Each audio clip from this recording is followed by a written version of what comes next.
Good evening. Today is the 6th day of December 2017, and I welcome you to a new series, Evenings with Sraddhalu. And today I have two questions to put to you. Going back almost 50 years now, Mother was asked, if you were asked to sum up just in one sentence your vision of India, what would be your answer? Mother, India's true destiny is to be the guru of the world. And then the second question, similarly, if you were asked to comment on the reality as you see it, how would you do so in one sentence? Mother says, the present reality is a big falsehood hiding an eternal truth. So 50 years now from that statement approximately, where is India?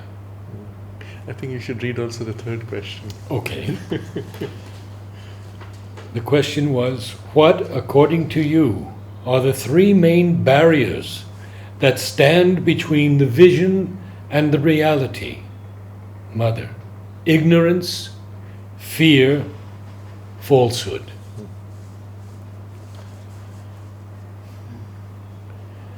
We see a new India emerging. Could you share your experiences? Yes. I think in the 1960s, somebody from the Indian political space asked the mother this question: what is the root cause of India's problems? And of course, the conventional answers that they expected would be things like poverty, education, etc., social issues. And mother's one-word reply: root cause of India's problems, insincerity. And then he asks, what is the solution to India's problems? And mother's one-word reply, sincerity. And if you look back at the years since India won her independence from colonial rule, this is the one thing which is so obvious. In all of public life, insincerity, utter falsehood. Yeah.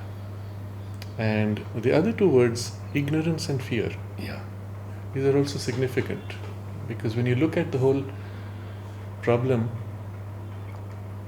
you realize that when India became free from colonization, we continued exactly the same colonial policies, the same governance structures, the same administrative structures, the same political structure, the same education, the same social values, the same mindsets, memes which came with colonization, which were designed to enslave India. And everything has continued exactly the same.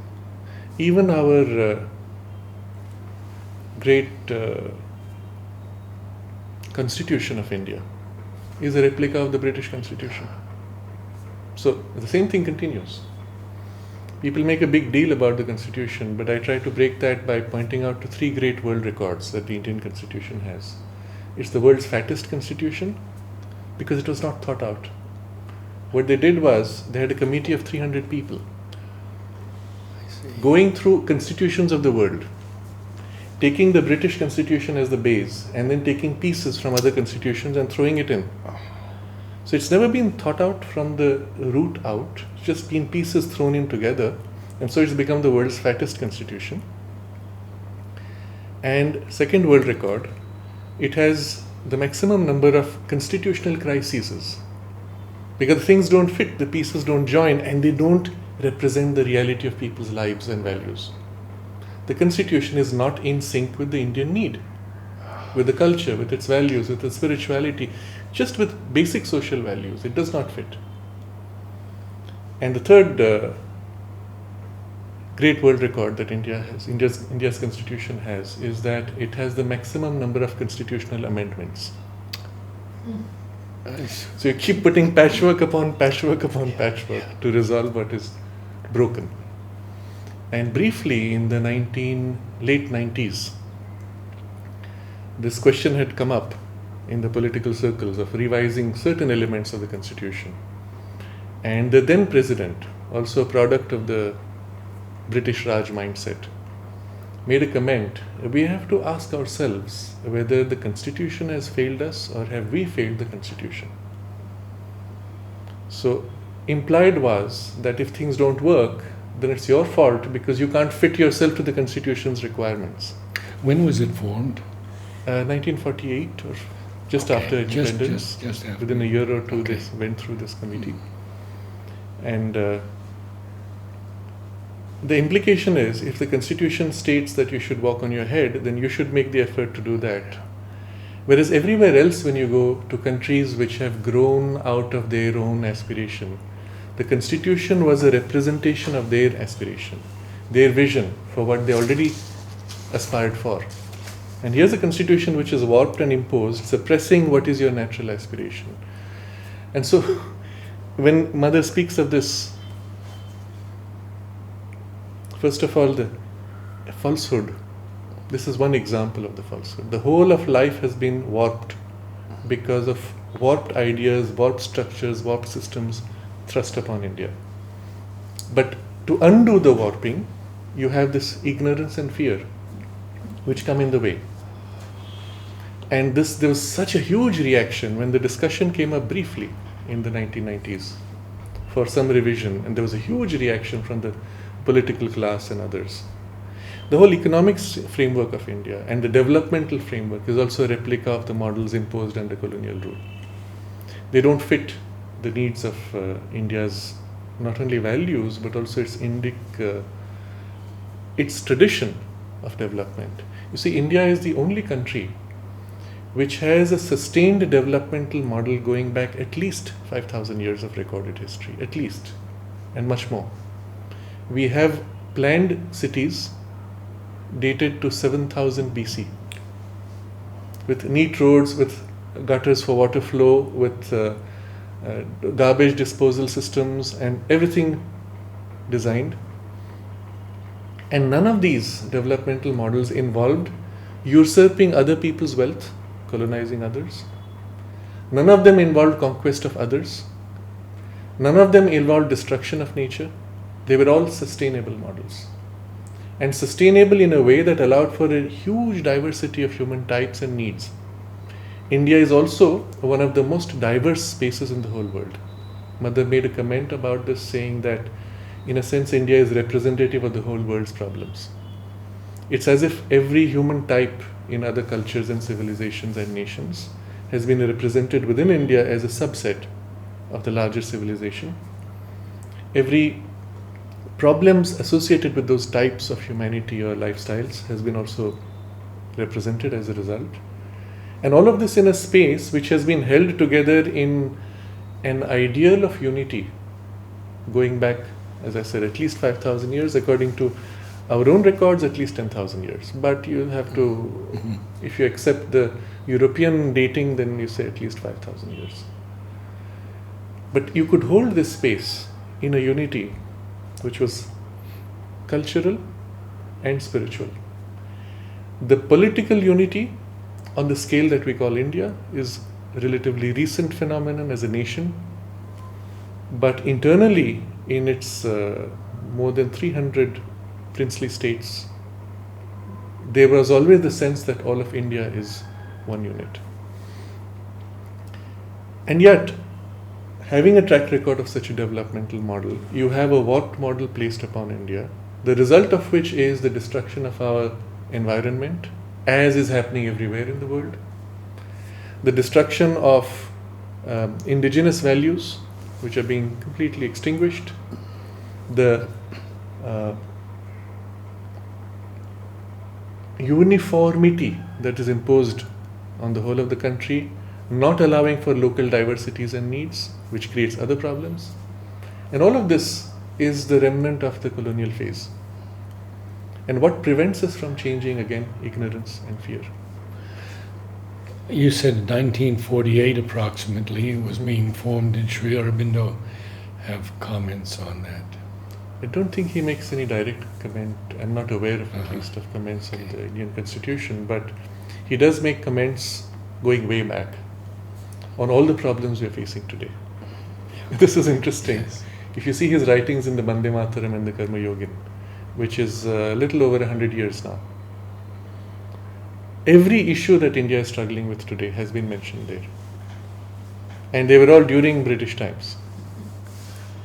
And even later, when India became free, he has some letters describing what is required for India in its developmental structures. And one of the key comments he makes, and this is made 100 years ago, 1910, he writes. And this is his prophetic vision looking at the future. And he writes there, "It is becoming increasingly clear that India will pass through the experiment of parliamentary democracy simply to realize that it is not suited for us." And so this experiment is going on now, 70 years almost? Yeah. And there is no attempt to change. And he states in one of his later correspondences, what is the model required? He said the mindset of the Indian is to choose their king, to choose one person whom they trust. The parliamentary, particularly the Westminster parliamentary model, requires you to select a local representative of a party, and all the local representatives get to parliament, and then they select their head. And this indirect selection is what is the root cause of the corruption in India today. What happens is, we want to pick somebody we trust, but we cannot choose that man. He is selected by this group that we elect. And these people are known crooks of the party. But because we trust this one person, we select the crook and knowingly put a crook in parliament, and still we have no guarantee that they will get together and select the person we want. So he recommended switching to a presidential model where people directly select the person that they trust, and then he forms a team to execute government policies.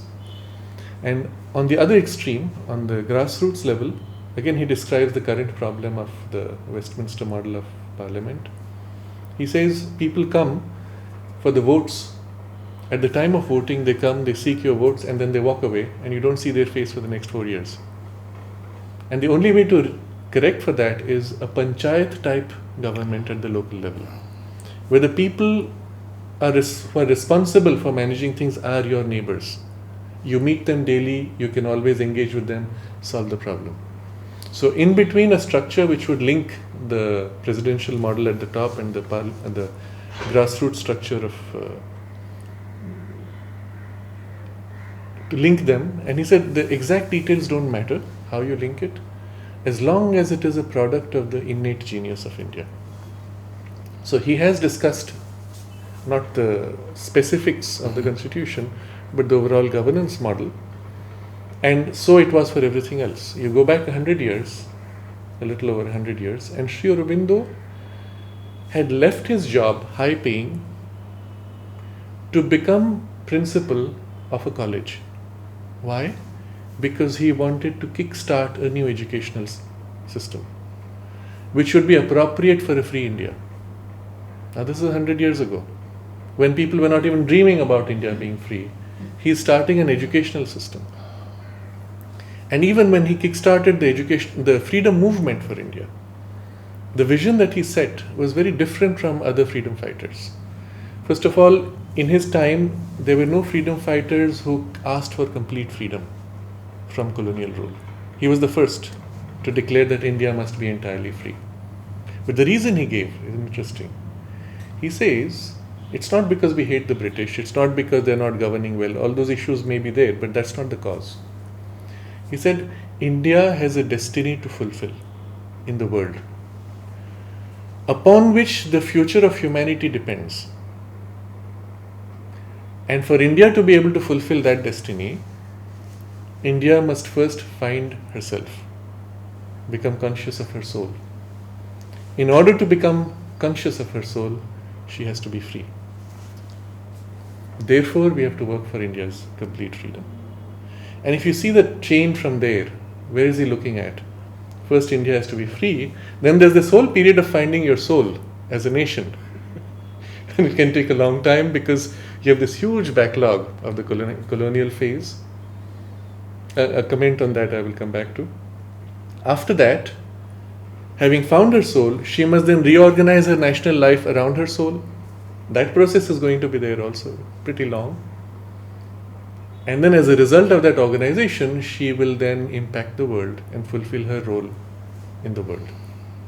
As Mother describes here, the destiny to be the guru of the world. It has to be as an example of how to integrate the spirituality in daily life, in a collective setting, which is inclusive, universal, and which allows for the full diversity of human types and needs to be present in a single underlying spiritual unity. That's the example she has to set. So we are looking at a program which goes across a very long time. And the first step was making India free, for which Aurobindo kick-started that.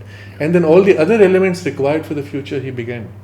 The educational system. His writings on education were also at that time, more than 100 years ago, which he tried to implement within the college where he was, which later were further developed in the ashram school. Under Mother's guidance, the whole framework of integral education was developed. And so on, many other comments which he made on the economics and so on.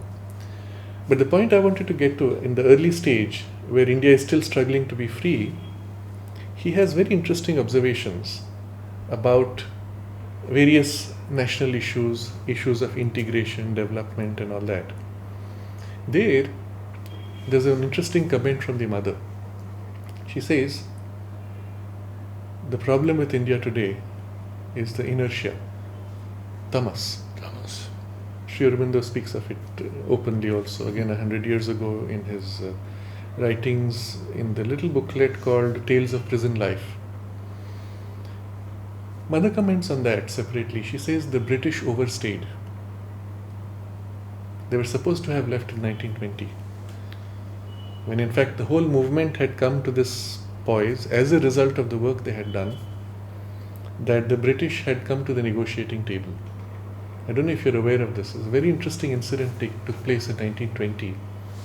Sri Aurobindo and the Mother were working for India's freedom from the occult levels equally as he had started initially from the political level. And there's this incident that Mother narrates when in deep concentration, they worked together and they did something and India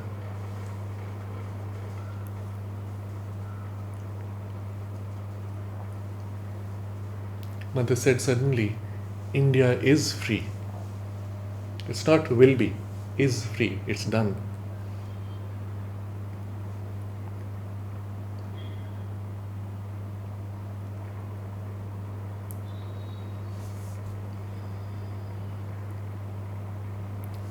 Sri Aurobindo asked, how did it happen?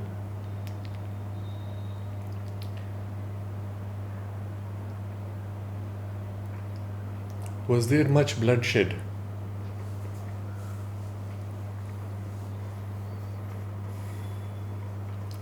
Mother's response, she said, no, they went as they came.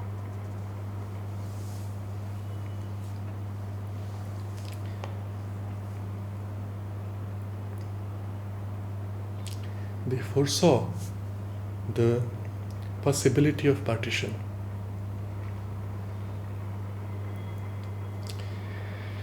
It's one of the most horrible events in human history which has been completely buried. People still do not face the reality of it. It was so terrible that an entire civilization was torn apart. The entire body was split and torn apart. People from both sides were forced into a migration which nobody wanted. Yes. Purely because of a few politicians' greed. Millions were butchered. Millions died of starvation. Nobody will even talk about it. It's such a painful episode. and the people who witnessed it wouldn't speak about it. It was so bad. And it's not there in your history textbooks. Even in India. They will not tell you what happened. Not at all. No, partition happened, that was it. I see. What happened at that point? They will not tell you. It is such a painful event. And Sri Aurobindo foresaw this possibility. And so their effort was to bring India to freedom without this division. And in the event as it was initiated from above, it was so. And interestingly, this is in 1920. Within 2 years, the British came to the negotiating table. They said, we are willing to discuss freedom. Let's talk terms. And what happened then? This is one of those tragedies of India's story. That at that time, Mahatma Gandhi had not yet become Mahatma. He had just come from South Africa. He had no real understanding of Indian values and culture. He wanted to promote himself as a political leader. And he diverted the full energy of the negotiation by saying, we do not want freedom. We ask instead that our Muslim brothers should have the right to follow the Caliph of Turkey as their religious head. Now, the entire energy of the negotiation for India's freedom was rediverted to a religious issue, where you're saying a part of your own country will owe allegiance to the religious head from another country. It's really the first step of partition. Sri Aurobindo points to this as the first step, the beginning of partition. And the British found that very convenient. The whole discussion shifted to a separate political identity based on religion. And India's freedom was set aside. Meanwhile, the other great leaders died out. Gandhi began to work to get his position, and the rest of the steps which followed only increased the basis of division along religious lines. It was only much later, and that's why when Mother said the British overstayed, it's 25 years plus that India had to wait. And when finally the last step during the Second World War, the last step was there, an attempt was made to give India freedom. Sri Aurobindo initiated on an occult level what is called the Cripps Mission. Cripps, the proposal. And it was intended to prevent India from having a partition. And it was the last chance. He sent a special emissary from the ashram. Was that Sardar Patel? No, he sent a special emissary from the ashram. Oh, yes. Yes, I remember. The lawyer.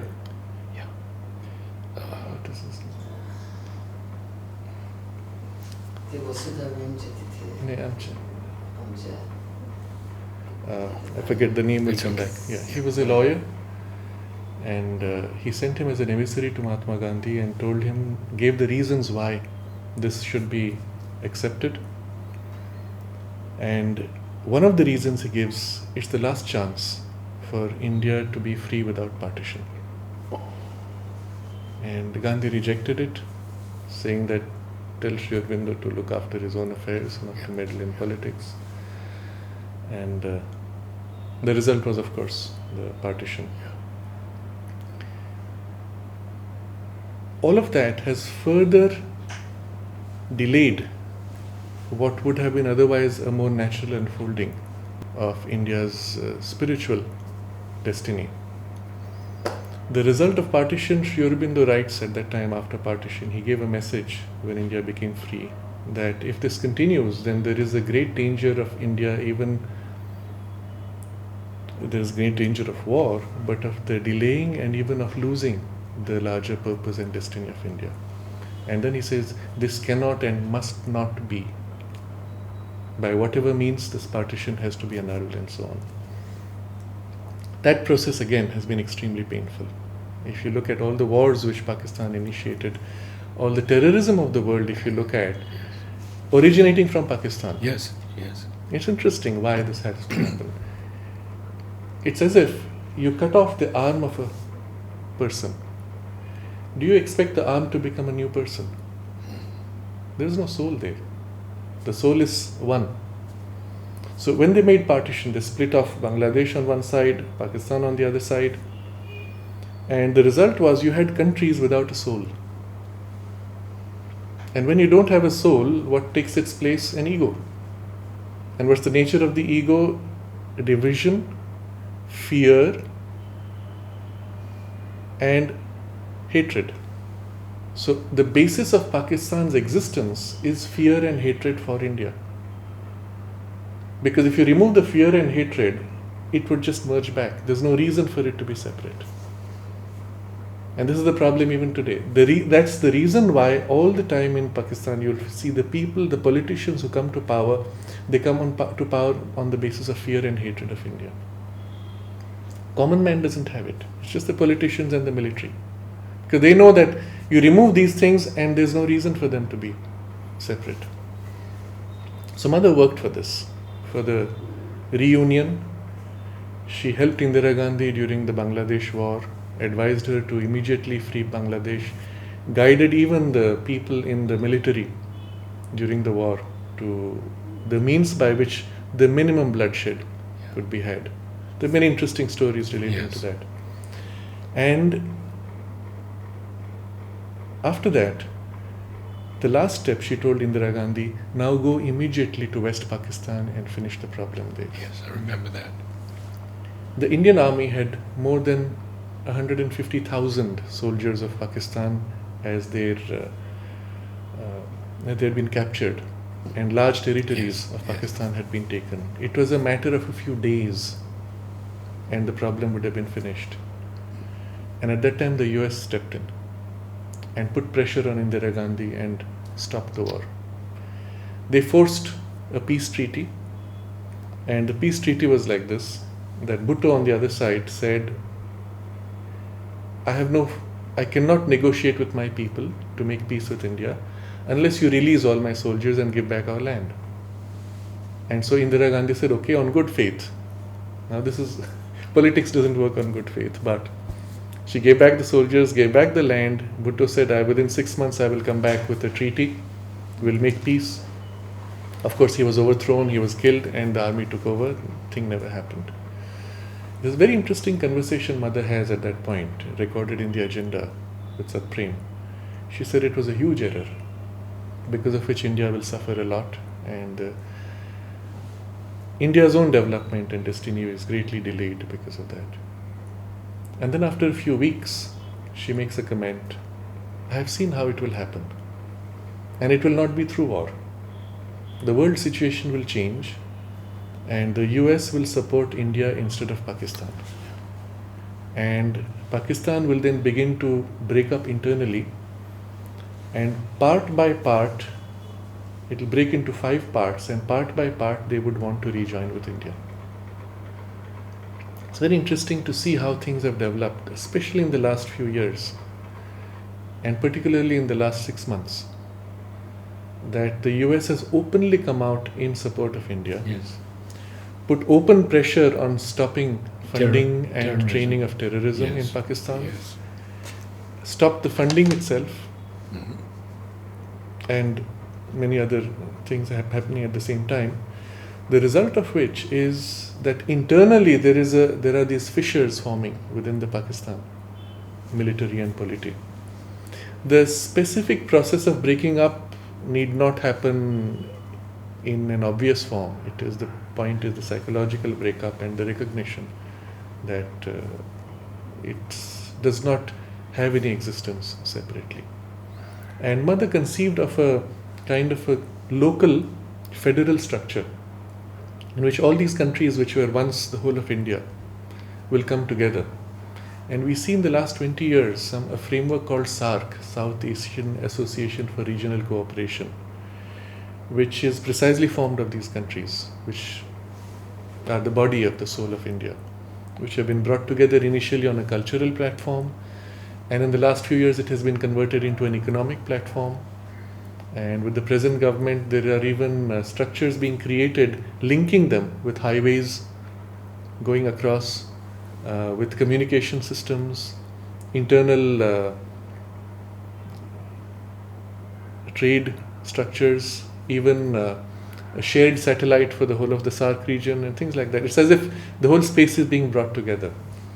There's a very interesting description of Sri Aurobindo when he speaks of how when India awakes, he describes the mother will draw together.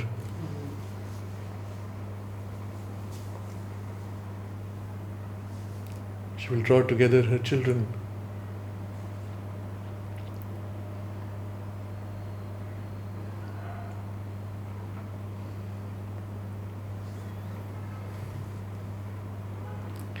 We're seeing the signs of this beginning to happen now. But all of this is things at an inner level, things which are more occult than obvious, overt to people. On the external side, what you see are two things: a new energy, a new enthusiasm, and a vitality which is awakening, and with it parallelly a spirituality.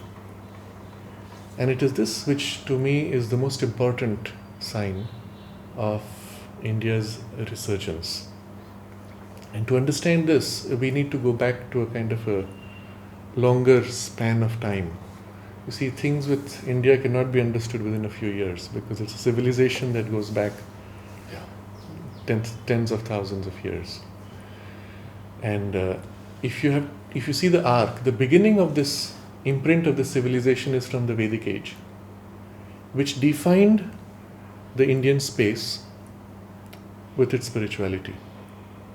Sri Aurobindo makes an observation that he says something like this: God always keeps for himself one chosen country in which the highest liberating knowledge is preserved through all the vicissitudes of time.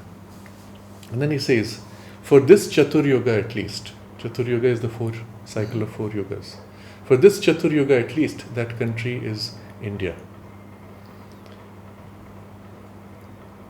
And so from that point, the imprint of the Vedic age and the spiritual work of the rishis is as if pushed into the collective consciousness through a series of stages. First, the Vedic age itself being a kind of an intuitive age. There is the formulation in more mental terms and philosophical terms through the Upanishadic phase. From there, that spirituality further descends into the life of the people through the Puranic age, where the same values and experiences of the Veda are inculcated through stories, through life values, life systems. Little children grow up with stories which teach not only spiritual truths, but because they are symbolic stories, they resonate deep inside them, in their own inner spaces, spiritual and psychological, with the truth of something obviously externally a symbol, but resonating on multiple levels within, and forming the civilization and its values. And so the result is, from that period, we see this space as if separated, protected on the north by the Himalayas, these huge mountains, on the south by the oceans, and within that space allowing for a huge diversity again. And something is being developed and being prepared. And you see the passage of the Vedic imprint leading to a huge efflorescence of the Indian civilization, where everything, Sri Aurobindo describes 3 characteristics, that it had this great power of the intellect, this tremendous vitality, daring to attempt everything without fear, and third, going into details and mastering details in every field. So we could have a whole discussion going many hours on the explorations and masteries of astronomy, astrology, music, dance, mathematics, physics, chemistry, what is called chemistry now. It was much more profound, but always bridging the inner with the outer. The underlying occult layers of reality and the most material layers of the physical reality were all bridged in a body of knowledge which was spanning in every field. Even in martial arts, everything was turned to spirituality. It's very interesting to observe how they did it. And everything was made part, infused with the yogic knowledge of development and awakening of consciousness. And anything you do in the Indian culture, in the traditional way, is intended to help you grow in consciousness and realize the spirit. Without that, it's not interesting for India. So you have this huge, great civilization with this huge diversity taking spiritual forms, and interestingly, as there is this perfection in the material sphere and the wealth and comforts growing, there comes as if a corrective measure that says, wait, don't get lost in matter. There is also the spiritual. Don't lose yourself. And so something happens about a little over 2000 years ago with the imprint of Buddhism, followed by Shankara, that turns away from life to a kind of an exclusive otherworldly spirituality, which was not in consonance with the Vedic ideal. And yet it was one of those experiments which was, it's possible, so do it. The result, Sri Aurobindo says, was the beginning of the decline. Because the spirituality which embraces life fulfills. The spirituality which withdraws from life, it weakens life. And then he says, gradually you see the energy of the civilization dropping, the creativity dropping, and the last creative outburst about 1,000 years ago. And then comes Sri Aurobindo's very interesting observation. If not for the Islamic invasions, India would have become a nation of monks. So, in the larger scheme of things, when everything is heading towards a life-renouncing spirituality, withdrawing to monkhood, come this battering ram of the invasions. And as a shock, they wake up the civilization, and you see repeatedly series of attempts to regain and rebuild the vitality. One of the most interesting from a spiritual perspective is what is now today living as Sikhism, the Sikh tradition, which Sri Aurobindo points to as one of the first attempts to unify the truth of the Indian tradition with the core truth of Islam. And he says that the Islamic tradition is about surrender to God, but on the basis of a strength and of a certain, they respect strength in the other. And in the collision that took place, this was precisely the component which in India had declined. And so it was as if India had to reabsorb that truth now from an alien invasion. And the first attempt to bridge that, you see in the Sikh tradition, where the first guru organizes Hindu society to protect itself. He goes to every home, picks the eldest son, brings them together to form the Khalsa, the community, the spiritual family.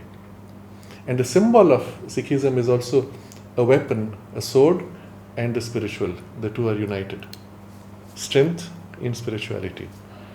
And the whole call is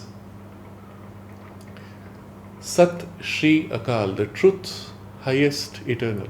It is dharma, but now given a form which is dynamic, energetic, protective, and organizing society around that in what is the spiritual family, cutting through all other distinctions. So it's a first attempt Sri Aurobindo refers to. But at that time, humanity and India was not ready for something which could transcend a religious form, and so it finally takes a form which becomes more religious. But the vitality is preserved and the defense is taking place. Meanwhile, a series of very interesting events take place where there are what may be described as vibhutis who come into India to help regenerate and rebuild.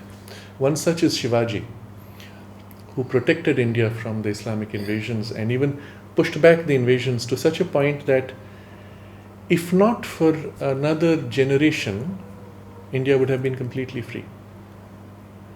But that's around the time the British came in, and it took a very different turn. And the colonial phase that came with the British had brought its own interesting issues. But what you see there is a series of attempts to reawaken. And at the last phase, when the British came, we can ask ourselves, was the colonial phase necessary at all?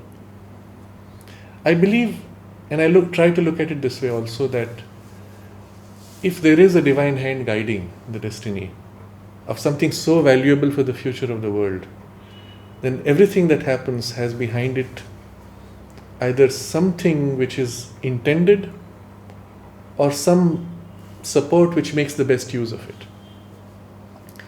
When Europe came to India through mini gates, British were only one of several the French came, the Dutch came, and a few others.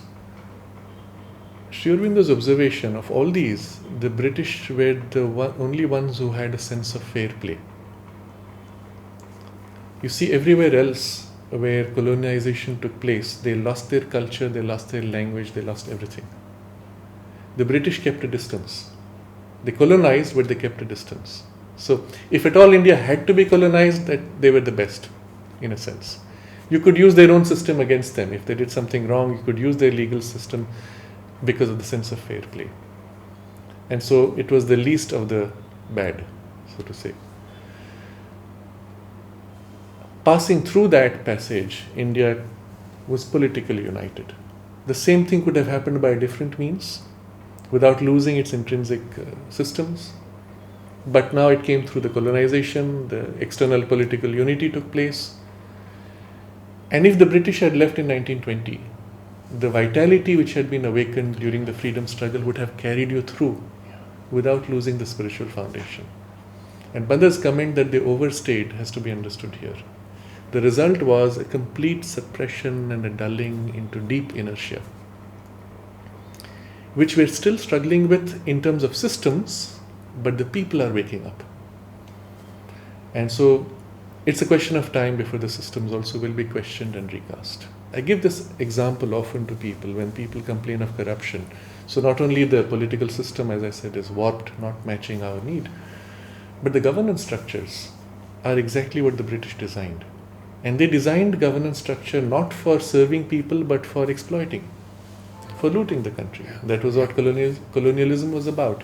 They built the railway system not to serve people, but to transport the goods out. And so the governance structure has, at the local level, the most powerful person is called the collector. Why? Because his job is to collect taxes.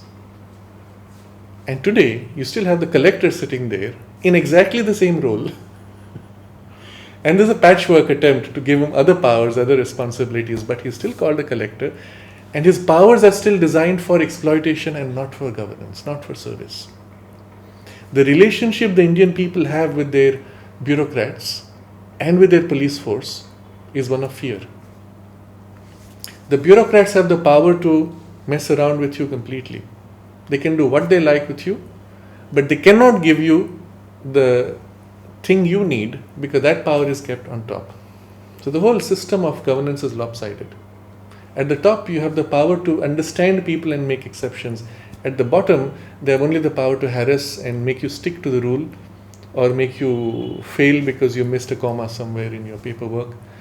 And so the whole thing needs to be rebuilt, recast. But no one's thought about it. And the people who took over immediately after freedom, Nehru, Gandhi, and various others, were all British educated. So their mindset was still of the colonizer. There's a very interesting interview of Nehru with Kenneth Galbraith, the American ambassador there. Yes. And Kenneth Galbraith notes in his memoirs, he said, at some point in their conversation, Nehru leaned over to him and said proudly, "You know, I am the last Englishman to rule India." Oh, He considered himself an Englishman. yeah. He was proud of that identity. He was not an Indian. And second, he considered his role as Prime Minister to be ruling, not serving. Not only that, Nehru was not elected. In the very first process of electing Prime Minister, everybody chose Sardar Patel. At which point Mahatma Gandhi stepped forward and said to Sardar, "I want you to step down. Because I have promised Nehru's father that I will make him Prime Minister." And he was selected, not elected. So the very first step of democracy, in its infancy, choosing your Prime Minister was shortchanged. And subsequently you see the pattern repeated all through. The corruption and all that is endemic to this mindset. That we are rulers, we are British, not Indian. And we are here to rule you and take to exactly what the British did. Nehru, it is said that Nehru used to send his suits for dry cleaning to Paris. Some people dispute it, but the point being that was his value system. and a whole lot of other issues which followed. Nehru believed that India should be communist, because everybody else said no, it shouldn't be so. He accepted a compromise to be socialist. So it had to be centrally driven. Now this is again, if you look at the way Indian civilization has grown, it's always been grassroots up. Sri Aurobindo points out, it's always life expressing diversity. Nehru wanted to impose top down. Of course that failed massively. Nehru believed in linguistic states. Sardar Patel said no, it should be states designed around natural boundaries. The result is, to this day we have states quarreling over river water sharing because Nehru made them linguistic.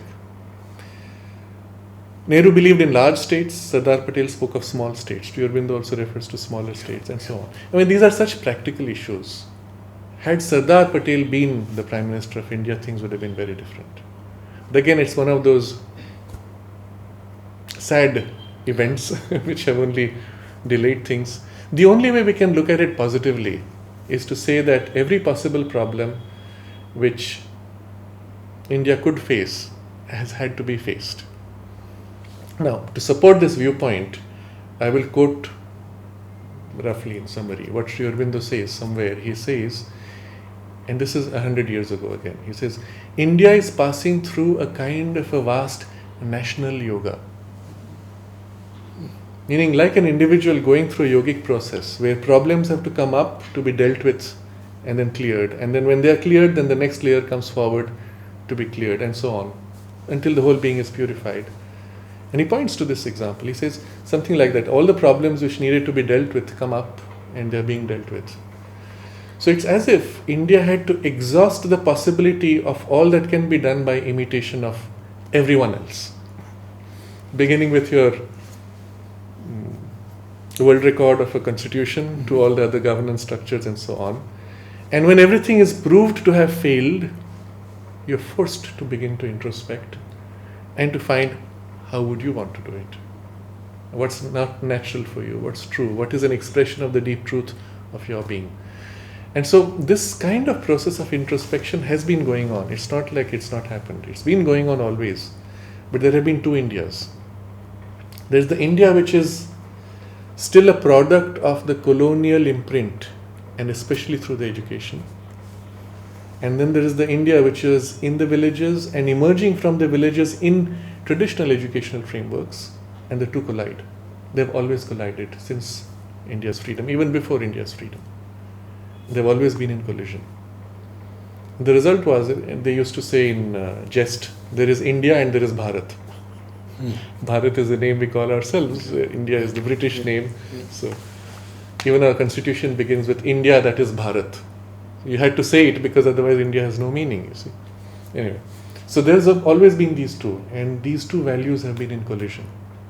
In a sense, again, if you want to give a positive perspective to it, it represents something which India has to absorb from the West and harmonize internally. But in the first absorption, which is in the package as it came with colonial rule, there is an indigestion.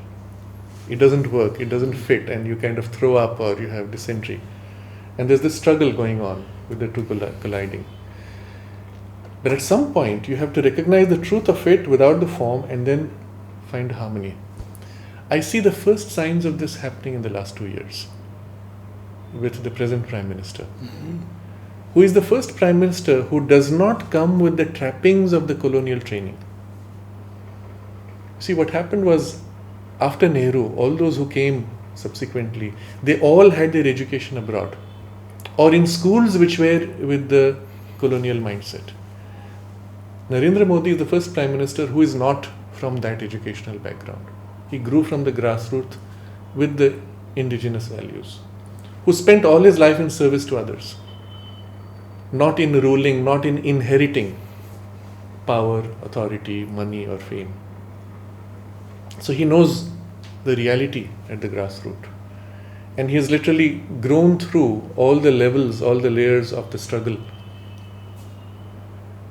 And it's as if in that movement of his being pushed forward, there is something of the spirit of India which is coming forward. I want to again comment on this.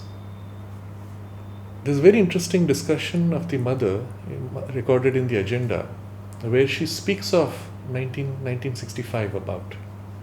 She says to Satprem, for the last 15 years, approximately since India's freedom, for the last 15 years, Sri Aurobindo and I have been looking for the right man who can lead India. Now you see what that means. At that time you had, let's say, almost a billion, less than a billion, 500 million people. Yeah. Among 500 million people, they're looking for the right man to lead India. And then she says, we found one. But they killed him in Kashmir. And that was Shama Prasad Mukherjee, whom mother had invited when the ashram school was started. He was there as a guest of honor, and he was meant to be the liaison with the government to assist the further development of what was to be Sri Aurobindo University, which mother said would become one day one of the greatest centers of learning on the earth. And then she said, it may take 50 years or it may take 100 years. You may doubt whether I am present, she says. She knew human nature, you see. People forget her, forget why we are here. And she said, you may doubt whether I am present, but I will be there. And she says, with all the creative power of Sri Aurobindo's genius, I preside over the formation of this university. So I have great hopes for this. We are going to hit next year 75 years of the school. 75, yes. We are nowhere near what she had set it to be. In fact, we have declined. The school was the cutting edge of education in the world under mother.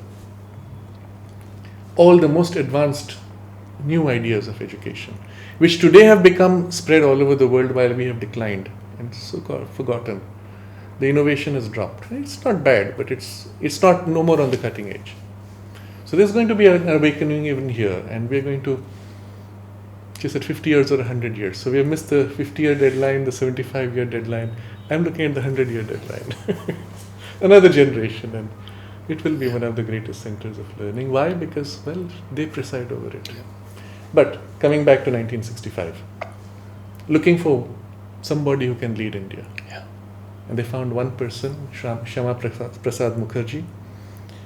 And there's this incident narrated by somebody that when he was going to go to Kashmir, mother asked a telegram to be sent to him saying, do not go, it is dangerous for you. And the person did not send.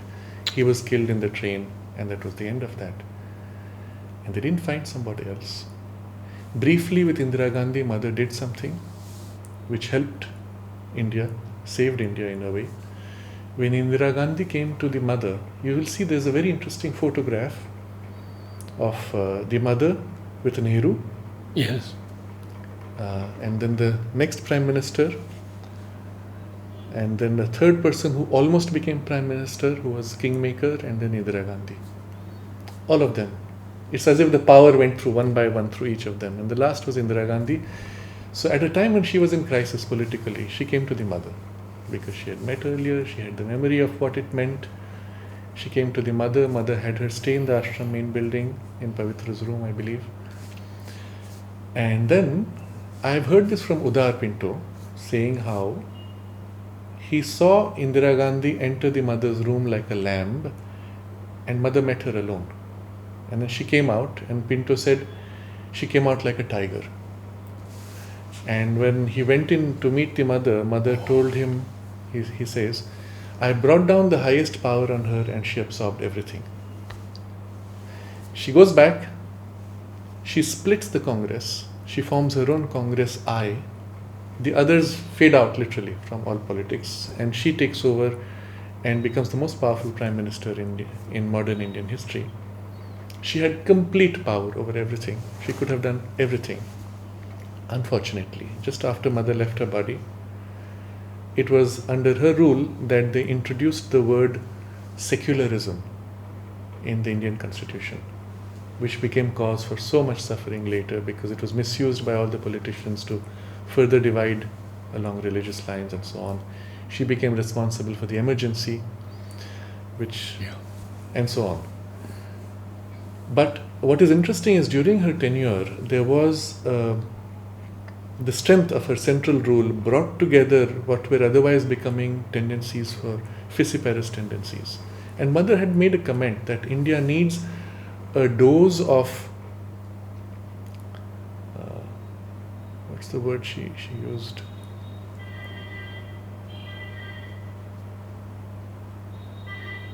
A benevolent dictatorship is the phrase she's used. So under Indira Gandhi we saw briefly that, and then of course it went off track. My point though in narrating this is to show that they're looking for the right person to lead India. And what does it mean that they didn't find one? There's a huge requirement to be an effective instrument for the divine in the political space. Because there you have to have the vitality. You have to have the spirit of service, selfless service. You have to have the knowledge, the vision of what it is that has to be achieved, and the skill to manage, because politics is one of the most rigorous, demanding and challenging domains, much more than business, because everybody is after you. The values that politicians have are the worst. And to survive in that space, you need something special. I believe that this has happened now, in these last 2 years. I don't know if it's all right to speak about politics and personal Certainly. things. You see, Narendra Modi, as a young man, was always aspiring for spiritual life. At the age of 18, he left his house, went into the Himalayas, lived there as a monk for 3 years. He went twice to the Ramakrishna mission asking to be ordained as a monk. They refused, fortunately. But when he lived in the Himalayas as a monk, 3 years that he was there, something happened, the full story of which he has not yet told. But he was sent back to serve.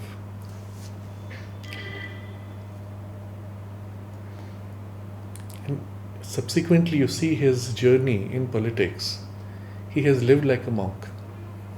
No personal possessions, no personal attachments, no family connections. It's always been a life of a monk in a normal dress of a politician.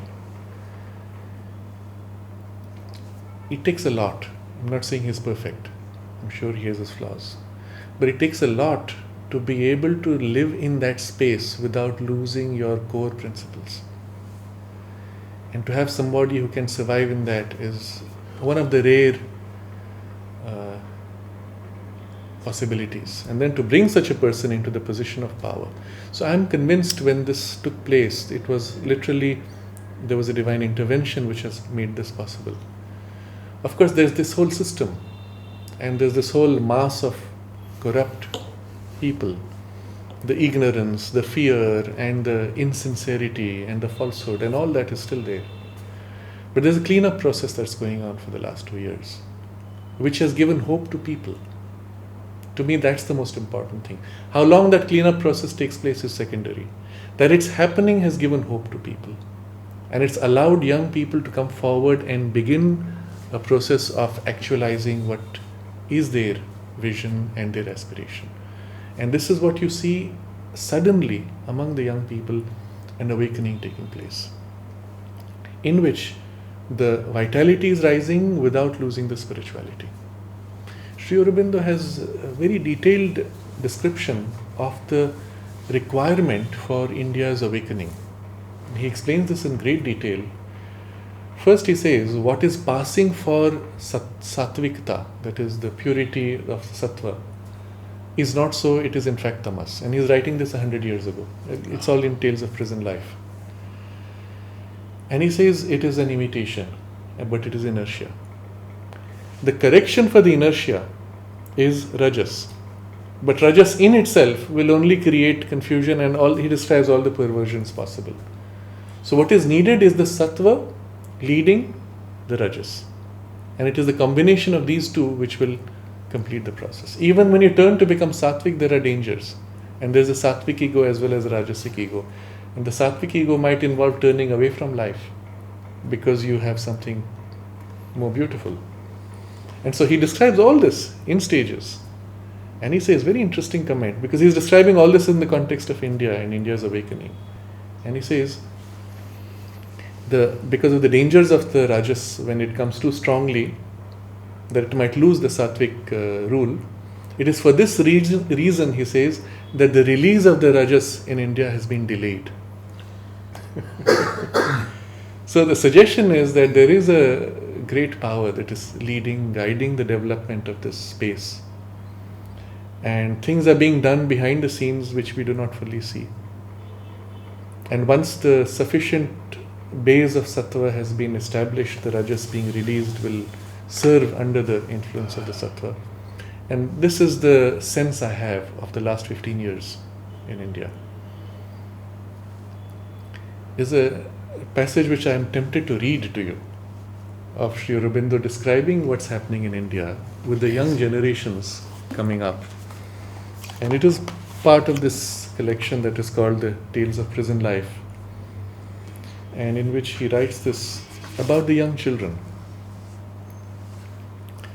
For the past few years in India, one can see as if a new race being created in the midst of the old that was dominated by the gross influences.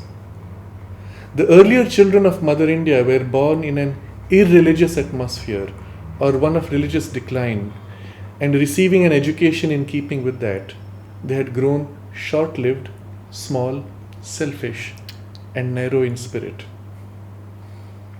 Many powerful great souls were born among these people, and it is they who have saved the race in its hour of great peril. But without doing work commensurate with their energy and genius, they have only created a field for the future greatness and the marvelous activity that awaits this race. It is because of their good deeds that the rays of the new dawn are brightening up all the corners. Now comes the description. These new children of Mother India, instead of getting the qualities of their parents, have grown bold, full of power, high-souled, self-sacrificing, inspired by the high ideals of helping others and doing good to the country. That is why, instead of being obedient to their parents, the young men go their own way. There is a difference between the old and the young. And in deciding a course of activity, there is a conflict between the two. The old are trying to keep these youth, born of divine emanations, the pioneers of a golden age, confined to the old, selfish and narrow ways. Without understanding, they are trying to perpetuate the age of iron. You see, the new children he is describing as the pioneers of the golden age, born of divine emanations. The youth are sparks, born of the great energy, Mahashakti, eager to build the new by destroying the old. They are unable to be obedient or submit to the laws of respect for the parent. God alone can remedy this discordance, but the will of the great energy cannot be in vain. The new generation will not leave without fulfilling the purpose for which they have come.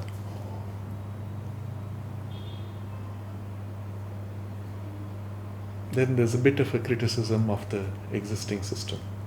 In the midst of the new, the influence of the old lingers on because of the fault of inferior heredity and an asuric education. Many black sheep have also taken birth. The whole educational system is asuric. This is the reality. You have to say it. Children commit suicide by the thousands every year at the time of exams all over India. I know. Did you know that Pondicherry has the highest rate of suicide? Pondicherry. Yeah.